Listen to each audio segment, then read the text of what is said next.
Haleluya, puji Tuhan, salam sejahtera bagi kita semua, keluarga GPDI LSAD Magelang. Kita mengucap syukur kepada Tuhan, kembali kita dapat menikmati kebenaran firman Tuhan hari ini. Rise up, bangkit, bergerak, berdampak. Puji Tuhan, mari kita akan membuka Alkitab kita di dalam kitab Mazmur, pasal 13 ayat 6. Sekali lagi, Mazmur 13 ayat 6. Demikian firman Tuhan. Tetapi aku, kepada kasih setiamu aku percaya, hatiku bersorak-sorak karena penyelamatanmu. Aku mau menyanyi untuk Tuhan karena ia telah berbuat baik kepadaku. Puji Tuhan, kita akan kembali belajar firman Tuhan hari ini sesuai dengan pembacaan Alkitab kita. Kita percaya ada berkat dan pesan Tuhan melalui Renungan 79 hari ini. Dan renungan firman kita berjudul Menghadapi Masa Sukar. Terlebih dahulu kita akan observasi ayat yang sudah kita baca tadi. Ini adalah merupakan mazmur yang ditulis oleh Raja Daud. Dan mazmur ini merupakan doa permohonan Daud kepada Tuhan di saat ia merasa ada kesusahan dalam kehidupannya. Daud merasakan dia seperti seorang diri, merasa ditinggalkan, seperti tidak ada yang menolongnya. Dan kemudian dia menaikkan doa ini kepada Tuhan. Daud menulis mazmur ini ketika dia merasa tertekan. Ya, kemudian ada begitu banyak serangan-serangan musuh dan Daud sedang menantikan pembebasan daripada Tuhan. Daud juga sangat merindukan kehadiran Tuhan di dalam kehidupannya. Nah, di sini Daud mengungkapkan perasaannya kepada Tuhan dan dia mencurahkan isi hatinya kepada Tuhan. Meskipun dilanda kesedihan, kehampaan, kekhawatiran, Daud tetap menunjukkan iman dan kepercayaannya kepada kasih setia dan pertolongan Tuhan. Daud tetap yakin bahwa Tuhan mendengar dan menjawab doanya dan bahkan akan memberikan keselamatan bagi dia. Nah, interpretasinya Bapak Ibu, ya apa yang dapat kita pelajari dari Mazmur Daud ini? Ya di sini kita dapat belajar tentang bagaimana respon dan tindakan yang tepat dalam menghadapi masa-masa sukar di kehidupan kita pribadi lepas pribadi. Nah, kita akan melihat dari apa yang sudah dilakukan oleh Daud. Di sini yang pertama yang Daud lakukan ketika dia menghadapi masa sukar, yaitu adalah Daud terbuka kepada Tuhan melalui doanya. Dalam Mazmur ini menunjukkan bahwa orang beriman pun ternyata dapat menghadapi masa sukar dalam kehidupannya. Bahkan bisa merasa seperti jauh daripada Tuhan. Seperti yang dialami oleh Daud di dalam Mazmurnya ini. Nah, oleh sebab itu Mazmur ini dari Daud mengajarkan kita untuk jujur kepada Tuhan di dalam doa. Mengungkapkan segala perasaan, isi hati kita, pergumulan kita, atau hal apapun yang mau kita sampaikan. Semuanya kita terbuka di hadapan Tuhan, ceritakan semuanya kepada Tuhan di dalam doa. Kita harus ingat dan kita harus sadar bahwa tidak ada yang tersembunyi di hadapan Tuhan. Bahkan sebelum kita hendak berdoa, sebelum kita hendak berkata-kata, Tuhan pun sudah tahu. Tuhan pun sudah mengerti apa yang akan kita doakan, apa yang akan kita ucapkan kepada Tuhan. Mazmur 139 ayat 4 firman Tuhan berkata, sebab sebelum lidahku mengeluarkan perkataan, sesungguhnya semuanya telah kau ketahui ya Tuhan. Nah, ayat ini membuktikan bagaimana Allah itu sebenarnya sudah tahu apa yang ingin kita doakan dan sampaikan. Oleh sebab itu perlunya kita terbuka, jujur di hadapan Tuhan. Karena justru kalau kita tidak jujur, kita tidak ceritakan, kemudian kita sembunyikan daripada Tuhan, itu tidak akan berkenan di hadapan Tuhan. Karena sebenarnya Tuhan sudah tahu, tapi kita yang menutupinya. Jadi jangan sampai kita berpikir yang pertama untuk menutupi dari Tuhan, ya. Mungkin ada masalah, mungkin kita berpikir udah usahlah didoakan kepada Tuhan, sepele. Ya tidak boleh demikian Bapak Ibu ya. Menganggap bahwa hanya hal sepele dan kita bisa menyelesaikannya sendiri. Kita tidak boleh berpikiran dan melakukan hal tersebut. Atau jangan sampai kita masa bodoh. Tidak usah disampaikan kepada Tuhan karena mengira itu sesuatu yang tidak penting.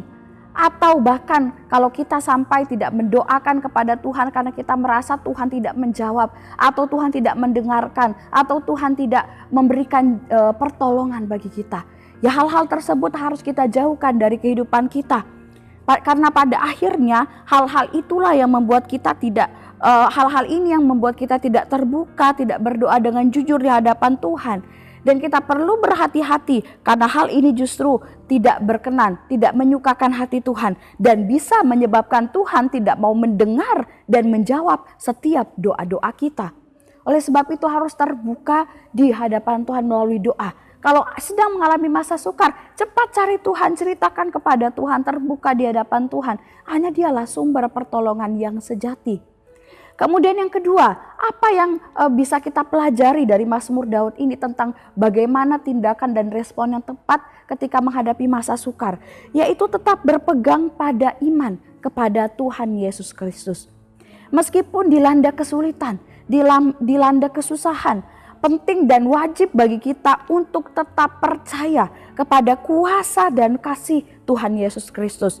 Inilah yang dilakukan oleh Daud di sini. Bagaimana dia tetap berdoa dan tetap berharap kepada Tuhan. Walaupun Daud merasa seperti jauh, seperti ditinggalkan, seperti kemudian seolah-olah tidak ada yang menolong dia, tidak ada yang memperhatikan dia. Tetapi Daud tetap berseru, berharap kepada Tuhan. Kita akan melihat dalam Mazmur Daud yang lain. Mazmur 25 ayat 16 sampai ayat 18. Demikian firman Tuhan. Berpalinglah kepadaku dan kasihanilah aku, sebab aku sebatang kara dan tertindas. Lapangkanlah hatiku yang sesak dan keluarkanlah aku dari kesulitanku. Tiliklah sengsaraku dan kesukaranku dan ampunilah segala dosaku. Ya, ini adalah teriakan atau seruan hati dari Daud ketika ada masa sukar. Dia tetap berseru kepada Tuhan. Dia percaya bahwa pasti ada waktunya Tuhan yang terbaik untuk menolong dia. Dan mari Bapak Ibu kita mau meneladani apa yang dilakukan oleh Daud ini. Daud tidak pernah lupa untuk mencari dan mengandalkan Tuhan terlebih dahulu dan terlebih utama ya dalam kehidupannya. Terlebih lagi ketika dia menghadapi kesusahan atau kesulitan atau tekanan dalam kehidupannya. Dia tidak lupa akan Tuhan, tapi justru Tuhan itu menjadi tempat pertama yang akan dia tuju. Dia berseru kepada Tuhan, tetap percaya kepada Tuhan. Dan biarlah ini kita terapkan dalam kehidupan kita. Ketika ada masa-masa sukar, kita mau terbuka di hadapan Tuhan. Dan kita mau terus berharap kepada Tuhan. Dan aplikasinya, apa yang harus kita terus lakukan Bapak Ibu? Ketika kita menghadapi pergumulan, teruslah berdoa, teruslah berseru kepada Tuhan. Kemudian mengisi diri kita dengan firman Tuhan. Karena firman Tuhan itu adalah perkataan Allah. Dan perkataan Allah pasti akan mendatangkan sesuatu yang baik. Bahkan sangat baik bagi kehidupan kita. Bahkan dapat meneguhkan kita, menguatkan kita ketika menghadapi masa sukar. Dan juga banyaklah kita bersekutu dengan Tuhan melalui ibadah, melalui persekutuan dengan sesama umat Tuhan, atau waktu doa pribadi. Kita terus mendekatkan diri kepada Tuhan. Itu akan menjadi satu hal yang akan sangat menguatkan kita dan memampukan kita menghadapi masa-masa sukar. Puji Tuhan Bapak Ibu, Tuhan Yesus yang memberkati dan menolong kita semuanya. Terima kasih bagi Bapak Ibu yang telah mengikuti Renungan 79, kiranya dapat menjadi berkat kekuatan bagi kita semuanya. Bagi Bapak Ibu saudara-saudari yang ingin doakan untuk pokok doa tertentu atau ingin menceritakan baik mujizat kesembuhan, pemulihan masalah keluarga dan lain-lain, dapat disalurkan melalui chat WhatsApp di nomor 0813 2742 0088. Mari kita akan berdoa. Kami mengucap syukur Tuhan Yesus buat kebenaran firman-Mu yang kami dapat nikmati hari ini. Firman-Mu yang mengajarkan kami untuk memiliki respon dan tindakan yang tepat ketika kami menghadapi masa sukar. Yaitu dengan kami mau terbuka di dalam doa kami kepada Tuhan. Dan kami mau tetap berharap percaya akan kuasa Tuhan. Bahwa ada masanya Tuhan akan menolong kami. Asal hidup kami pun benar berkenan di hadapan Tuhan. Tuhan berkati setiap jemaat Tuhan yang ada di GPD LSAD Magelang. Biarlah hidup kami semakin hari semakin cinta Tuhan dan semakin setia melayani Tuhan.